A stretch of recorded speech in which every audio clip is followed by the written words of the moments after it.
Luke, many congratulations. Your quest for another Grand Slam Grand Prix title, sorry. That's not it, it's not it yet. He's offering money in a real decent display against Nathan Aspinall. Just sum up it for us. Yeah, it was decent. I felt like the getting in was really good. The finishing was good as well. That 156 was obviously a key moment, to be honest. I don't know, I can't remember the top of my head. I think Nathan was on a double, was that right? Yeah, he was on a double finish, whatever. And I feel like that really took the wind out of the sails of him. So for me, look, I don't think the scoring was great. It can be better. Everyone knows I'm a good scorer, but if I can pair that with the doubling in, then I have a stand a great chance of doing well this week. So yeah, I'm happy with the performance. It was good. But I'll be striving for more for the next game, and hopefully I can pair the starting in with the scoring as well.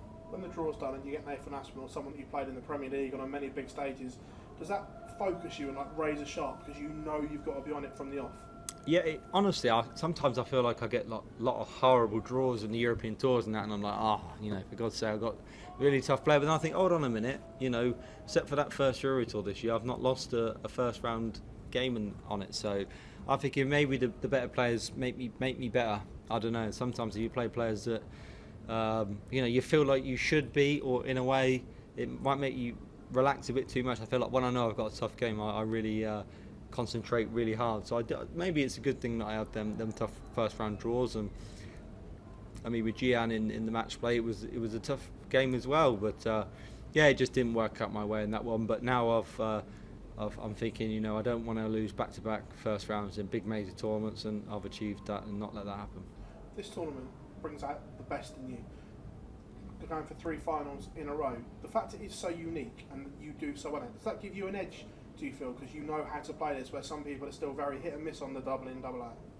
Of course, yeah, it can be. It can be. I think that I don't want to jinx myself, but the doubling in has been fantastic the last 2 years, and tonight, you getting in every time. It gives you a chance in every leg. Whether you're not scoring as great. I mean, like I said, my scoring wasn't great tonight, but I was giving myself a chance just every single leg because I was getting in, and every time Nathan missed 3 darts, I was six darts ahead of him. So for me, I think that is what sets the top players ahead. If you can get in early, put the pressure on your opponent, then it really does put them under pressure. And I felt like I did that tonight. That big finish as well.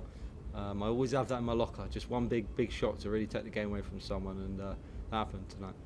Congratulations. Thank you, Phil. Well done tonight. You played with your smile on your face there, and there was obvious emotion at the end of it as well. Is that something you've really worked on, trying to enjoy the time up there and those big occasions? Yeah, I mean, I live for this. I live for these big moments. You play the big players, you live for it. And Nathan's a big time player, and I've played him so many times. I've got a great winning record against him, but I know that he's one of them players that can really spark into life and really put you under pressure. I played him 2 or 3 weeks ago in the European Tour, and he played really well against me. So I know that I'm always in for a tough game with him. We always have good games, but tonight I think my getting in was the crucial part of the game. And at that 152, I think in the first set, in the 5th leg, in the 156, it's just. I know a lot of people say it, but that's what it is in darts. Big shots at the right times really do make a difference. When we spoke to you when you were out of the World Series in Australia and New Zealand, you were saying you were coming back and having a little bit of time away and maybe recharging those batteries. Do you feel ready to go for this back end of the year? It's obviously very busy. Yeah, honestly, I feel like after the Premier League, I kind of neglected my practice. There's lots of gaps in the calendars, even if it was just 3 or 4 days. I just weren't practicing, and you kind of feel a little bit comfortable that your game's in a good place, and maybe you don't try as hard. But in the last sort of, 3, 4, 5 weeks, I've been playing all the time, doing exhibitions, and it keeps you sharp. If I'm playing all the time, that makes me dangerous. So I think that I've done the right decision. I've been working hard on my game, but I've been playing all the time, and I think when I'm playing all the time, I'm at a sharp level, and that's when I'm at my best. With those exhibitions, how much do you go into that to enjoy yourself, and how much is actually focused on the performance side of things? I love exhibitions more than I do in anything, to be honest. I think meeting new fans and just seeing them having a great time, and me enjoying myself and having a laugh, and I love exhibitions. They make you feel good, and for me, I think that is a key part of darts. You have to be happy. If you're not happy when you're playing, then that's when you won't play well. But I feel happy, I feel good, I feel great. I feel like now I'm at that stage, and maybe it was last year where I was actually playing really good again. So, you know, I was like a good performance there, but I feel like there's more, and that's what's important. If you feel like there's more after a good performance, then you know you can go on and be even better. Thanks for your time. Thank you. Luke, well done tonight on that win. I know that you said in Australia, like Josh just mentioned, that you wasn't maybe as sharp as you want to be. You've put in those hours now on the practice board exhibitions. How close are you to the level where you think you need to be at to win this tournament and the ones coming up? Not far away.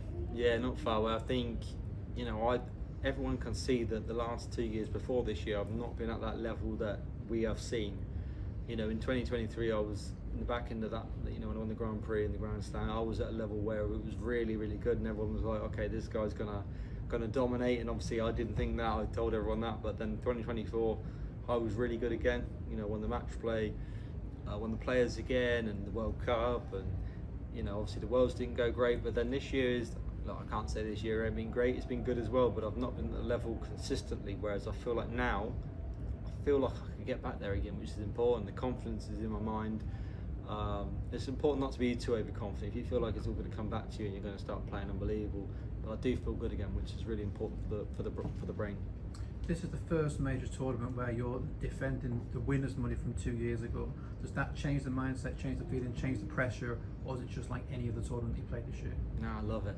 I love it, to be honest. I feel like if I'm not defending it, I've never won it. So, yeah, if you're coming into tournaments where you're defending it, it's great news, isn't it? Because it means you've won big tournaments. So yeah, that don't bother me, to be honest. I'm quite happy with the fact of defending money, because it means I've won the money. So yeah, you know, it's no pressure on my shoulders. Like I said, I know what everyone's sort of hinting at about the world #1, but yeah, it's all down to the World Championships. I could win this, I could win the Europeans, I could win the Grand Slam, I could win the Players. If I don't win the Worlds, then I could be not world #1. So that's all it boils down to. So I'm hoping that I can prepare myself and win as much as I can, play as well as I can, go into the Worlds and then explode and win that, and then, you know, still be world #1.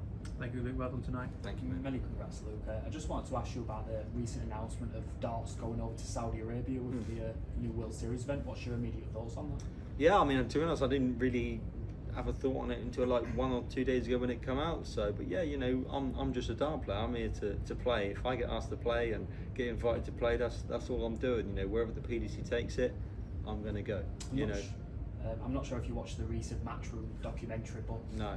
Turkey Al-Sheikh on that was discussing with Eddie and Barry on getting the darts, and he said if he does get his hands on the darts, that he'll implement a crazy concept, like he did with the snooker and the golden ball, if you're aware of that. Yeah. Is the anything you'd like to see him implement with that, or do you want him to maybe just keep darts as it is? Honestly, I couldn't care, to be honest. Whatever he wants to do is great, as long as he pays as much as he does for the snooker and the boxing. I don't care. You know, obviously this is my job. I know a lot of people obviously think that it's not the greatest thing, but I think it's good. I'm happy to play in it, but you know, we're trying to grow the sport around the world, and you know, Saudi Arabia seems to be this new hotspot. Boxing have took them for it, snooker's took them for it, darts obviously now. So yeah, you know, I don't really have too much input about it all, to be honest. I'm just, if I'm picked, I'm there, you know, wherever it is, if it's there, if it's Japan, if it's South Africa, if it's Australia, I go, you know, so I don't really have much input, to be honest, but we can only but see what happens in January. If it's a good success, then it's great. If it's not a success, then who knows, but yeah, I'm just going to turn up, be there, and hopefully there's £1 million for the winner. Whether they potentially bring back the quadro board or something like that, would you welcome a new fresh idea for a tournament? Yeah, I mean, there's so many people out there probably would not be happy with it, but sometimes in life that you have to grow, you have to go with the sport, and sometimes new things are good fun. You know, there's so many different formats and stuff like that. People want Ryder Cups, Royal Rumbles, all this type of thing, you know, so they can't complain if we go there and do something different. You know, it's growing the sport in different ways, but making it in you know, doing different things. You know, and obviously just playing 501 and all the time can be quite, you know, a bit boring for people. It's maybe we need something different. I don't know, but whatever they do, it doesn't bother me. If it's quadro boards, if it's 1001 best of one, I don't care. I'll be there and I'll enjoy it. But you know, it's obviously a sport in place that just wants to bring new sports, and yeah, you know, hopefully it's a good thing, and we have good fun there, and you know, it grows the sport in the Middle East even more than it is now. Congratulations, Luke.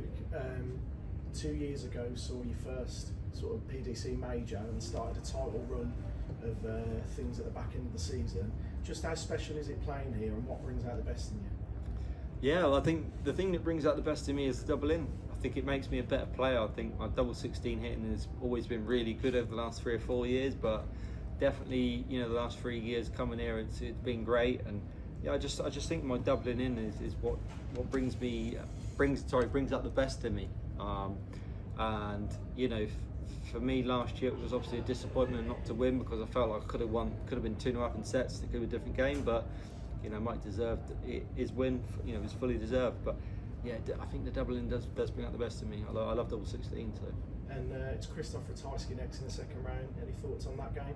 Yeah, he's another good double 16 hitter. So you know, it's going to be a tough game. This is a funny format, because it doesn't matter who you play and how good they are. You just have an off day of getting in, and it can be a completely different game than you expect. You know, I expected a lot closer game there with Nathan, but his doubling in wasn't as good as what I thought. And Krzysztof might not be. Who knows? But yeah, just don't take anybody for granted, and work hard if you're behind and stuff. I'll be there and ready for Krzysztof. Thanks very much. Thank you.